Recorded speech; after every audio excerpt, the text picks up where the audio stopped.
Hello दोस्तों, राधे राधे, श्री शिवाय नमस्तुभ्यम।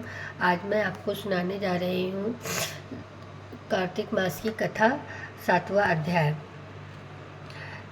नारद जी ने कहा, हे राजन, कार्तिक मास में व्रत करने वालों के नियमों को मैं संक्षेप में बतलाता हूँ, उसे आप सुनिए।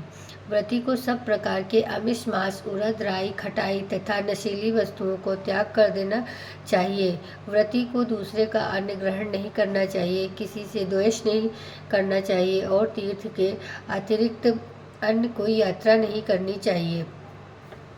देवता, वेद, ब्राह्मण, गाय, व्रती, नारी, राजा तथा गुरुजनों की निंदा भी नहीं करनी चाहिए।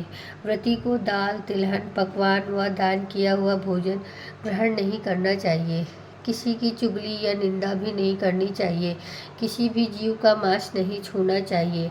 पान, कत्था, चूना, नींबू, मसूर, बासी तथा जूठे अन्न का भी प्रयोग नहीं करना चाहिए। गाय, बकरी तथा भैंस के अतिरिक्त अन्य किसी पशु का दूध नहीं पीना चाहिए।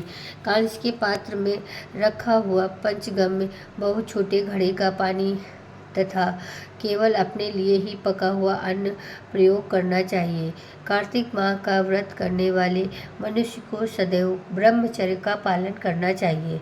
उसे धरती पर सोना चाहिए और दिन के चौथे पहर में केवल एक बार पत्तल में भोजन करना चाहिए। व्रती कार्तिक माह में केवल नरक चतुर्दशी, जिसे छोटी दिवाली भी कहा जाता है, के दिन ही तेल लगा सकता है। कार्तिक माह में व्रत करने वाले मनुष्य को सिंघाड़ा, प्याज, मट्ठा, गाजर, मूली, काशीफल, लौकी, तरबूज इन वस्तुओं का उपयोग बिल्कुल नहीं करना चाहिए। रजस्वला, चांडाल, पापी, मलेच्छ, पतित, व्रतहीन, ब्राह्मण द्रोही और नास्तिकों से बातचीत नहीं करनी चाहिए। भगवान विष्णु को प्रसन्न करने के लिए अपनी शक्ति के अनुसार चंद्रायण आदि का व्रत करना चाहिए और उपयुक्त नियमों का पालन करना चाहिए। व्रती को प्रतिपदा को कुम्हड़ा, द्वितीया को कटहल, तृतीया को तरुणी स्त्री, चतुर्थी को मूली, पंचमी को बेल, षष्ठी को तरबूज, सप्तमी को आंवला, अष्टमी को नारियल, नवमी को मूली, दशमी को लौकी, एकादशी को परवल, द्वादशी को बेर, त्रयोदशी को मट्ठा, चतुर्दशी को गाजर तथा पूर्णिमा को शाक का प्रयोग नहीं करना चाहिए।